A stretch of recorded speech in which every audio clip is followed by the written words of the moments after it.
بسم اللہ الرحمن الرحیم۔ السلام علیکم ورحمۃ اللہ وبرکاتہ۔ عزیز طلبہ، امید کرتا ہوں کہ آپ سب خیر عافیت سے ہوں گے اور اپنے تعلیمی سلسلے کو آگے بڑھا رہے ہوں گے۔ اپنے جو گھر بیٹھے ہوئے آپ کو تعلیم کی سہولت میسر آ رہی ہے، آپ کو جو گھر بیٹھے تعلیم کی سہولت دی جا رہی ہے، اس سے بھرپور استفادہ کر رہے ہوں گے۔ تو ہم اپنے سلسلہ درس کو آگے بڑھاتے ہیں۔ آج کا جو ہمارا موضوع ہے وہ ہے محمد خان جنیجو کا دور حکومت، جو 1985 سے 1988 تک محیط ہے میں تو پہلے ہم جو 1970 سے 1988 کے دوران میں جو نفاذ اسلام کی کوششیں کی گئی ہیں ان کو ڈسکس کر چکے ہیں، ان کو پڑھ چکے ہیں۔ آج کا جو محمد خان جنیجو کے دور حکومت، اس کا بھی ہم نے آغاز کیا تھا اور کچھ حصہ اس کا پڑھا تھا، آج یہ ہم مکمل کرتے ہیں۔ تو محمد خان جنیجو کے دور حکومت کے اہم واقعات میں محمد خان جنیجو بطور صدر مسلم لیگ غیر ملکی دورے، محمد خان جنیجو حکومت کے ترقیاتی کام، سانحہ اوجڑی اور جنیجو وزارت کی برطرفی، یہ آج کے ہمارے جو اس سبق کے اہم نکات ہیں جو آج کے ہم اس سبق میں جو ڈسکس کریں گے۔ تو آئیے کتاب کے صفحہ نمبر 12 پر یہ آج کا جو ہمارا موضوع ہے یہ موجود ہے۔ تو کتاب کھولیے، کتاب کا صفحہ نمبر 12۔ جی، تو آج کے جو محمد خان جنیجو کے دور حکومت میں سے پہلا جو اہم واقعہ ہے وہ محمد خان جنیجو بطور صدر مسلم لیگ قومی اسمبلی کے غیر جماعتی ارکان کو کسی نظم و ضبط کا پابند بنانے کے لیے ایک سرکاری پارلیمانی گروپ تشکیل دیا گیا۔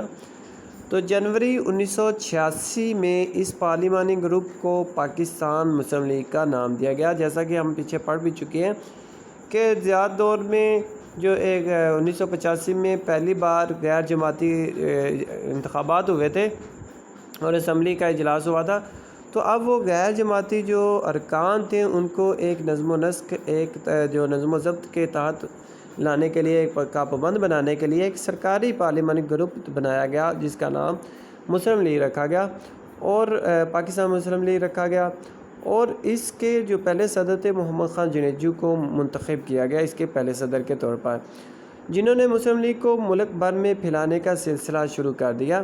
تو انہوں نے صدر بننے کے بعد مسلم لیگ کو پورے ملک میں پھیلانے کا، پورے ملک میں اس کے دفاتر بنانے کا جو فیصلہ کیا اور اس کو جو پھیلانے کا سلسلہ شروع کیا۔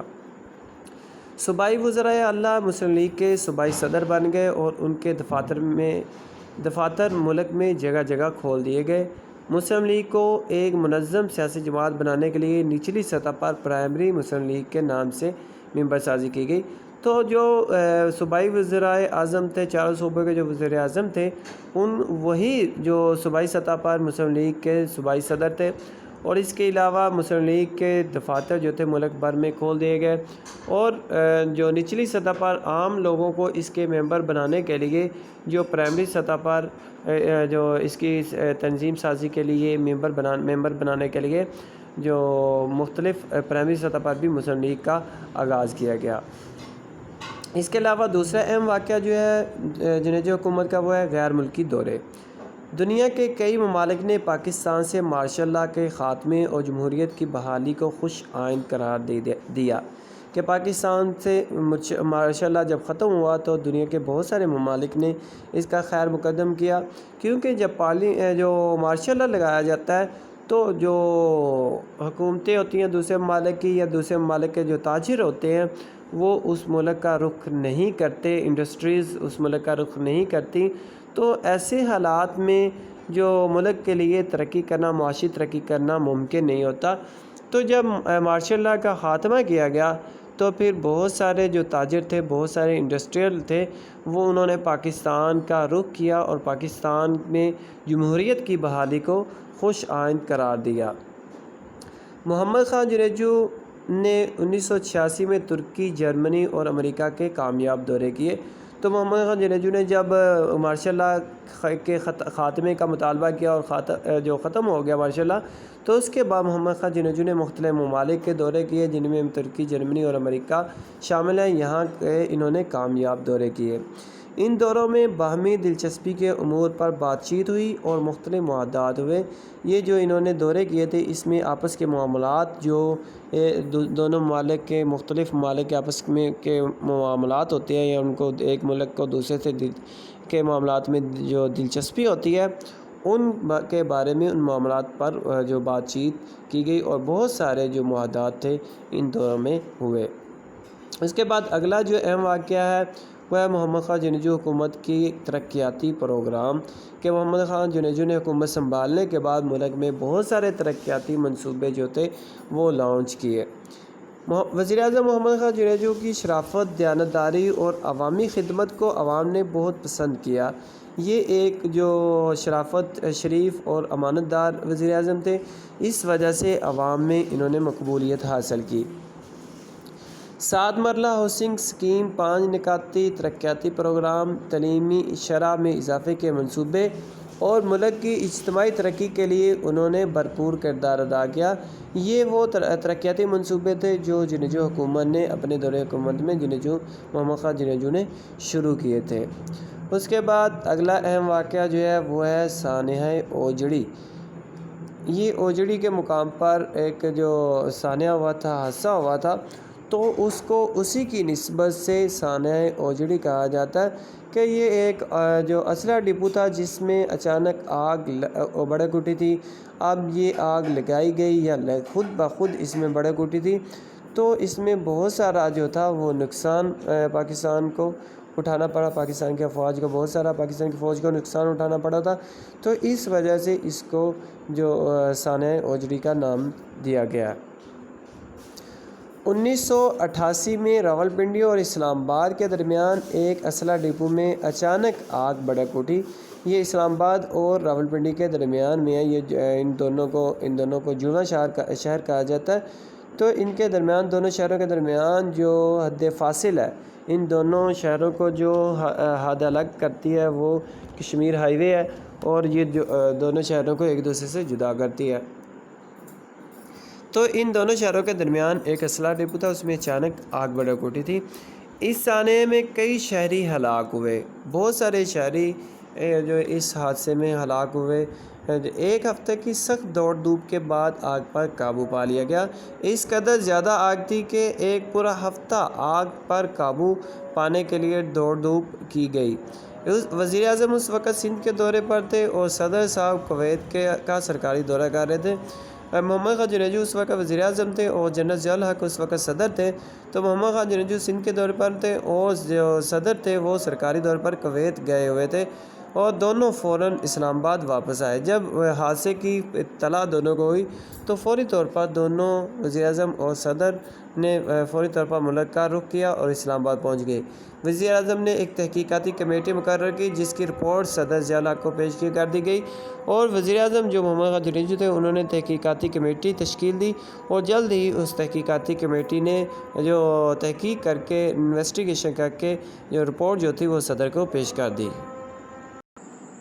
جی، تو اگلا جو سانحہ تھا، اگلا جو اہم واقعہ تھا جنیجو حکومت کا وہ جنیجو وزارت کی برطرفی تھی۔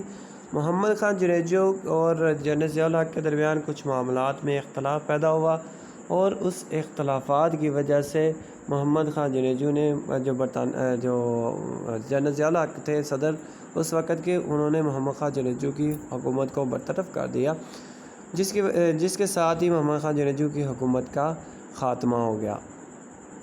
1988 میں سیاسی حالات تیزی سے بدلنے لگے۔ جنرل ضیاء الحق اور صدر محمد خان جنیجو کے درمیان مختلف امور پر اختلافات بڑھنے لگے۔ 29 مئی 1938 کو غیر ملکی دورے سے اسلام آباد واپسی پر وزیر اعظم نے ایئرپورٹ پر پریس کانفرنس سے خطاب کیا اور اخبار نویسوں کے سوالات کے جواب دیے، تو محمد خان جنیجو اور جنرل ضیاء الحق میں جو اختلافات تھے وہ بڑھتے چلے گئے، اور ایک اختلافات کی وجہ یہ تھی کہ جب 29 مئی 1988 کو جب وزیر اعظم بیرونی دورے سے غیر ملکی دورے سے وطن واپس پہنچے، اسلام آباد میں آ کر انہوں نے پریس کانفرنس کی اور جو اخبار نویس تھے ان کے سوالات کے جوابات دیے، تو اسی دن جو صدر ضیاء الحق کو یہ بات پسند نہ آئی، تو انہوں نے اسی دن مغرب کے وقت جو اس وقت کے صدر تھے ضیاء الحق، انہوں نے اسمبلی کو توڑ دیا۔ اسی دن مغرب کے وقت صدر مملکت جنرل ضیاء الحق نے آرمی ہاؤس میں ایک پریس کانفرنس کی اور انہوں نے جنوبی وزارت کی برطرفی اور تمام اسمبلیاں توڑنے کا اعلان کیا۔ تو جنرل ضیاء الحق اس وقت صدر بھی تھے اور آرمی چیف بھی تھے، تو انہوں نے آرمی ہاؤس سے مغرب کے وقت پریس کانفرنس کی اور اس کے پریس کانفرنس میں انہوں نے جو جنوبی وزارت تھی اس کے خاتمے کا اعلان کیا اور ساتھ ہی اسمبلیاں توڑنے کا بھی اعلان کر دیا، کیونکہ صدر کے پاس اتنے اختیارات تھے کہ وہ وزیر اعظم کی جو وزارت تھی اس کو ختم کرنے کے ساتھ ساتھ اسمبلیاں توڑنے کا بھی اسمبلیاں بھی توڑ سکتے تھے، یہ اختیار بھی ان کو حاصل تھا۔ تو جس کو فائدہ اٹھاتے ہوئے جنرل ضیاء الحق نے یہ تمام اسمبلیاں جو تھیں توڑ دی، ختم کر دی۔ اس طرح محمد خان جنیجو کا 3 سالہ دور وزارت ختم ہو گیا۔ تو یہ 3 سال پر محیط محمد خان جنیجو کا جو دور وزارت تھا یہ جو 29 مئی 1988 کو اختتام کو پہنچا۔ تو عزیز طلبہ، یہ تھا آج کا ہمارا سبق، باقی ہم اگلے سبق میں ملیں گے۔ اپنا بہت سارا خیال رکھیے گا۔ عزیز طلبہ، آج کی جو آپ کی ڈائری ہے وہ ہے محمد خان جنیجو کا دور حکومت 1985 تا 88۔ اس کے جو اہم واقعات ہیں یہ آپ نے یاد کرنے ہیں۔ اگلے سبق تک کے لیے اپنا بہت سارا خیال رکھیے گا۔ اللہ تعالیٰ ہم سب کا حامی و ناصر ہو۔ اللہ تعالیٰ ہم سب کو تمام جو بیماریوں سے محفوظ رکھے، آمین۔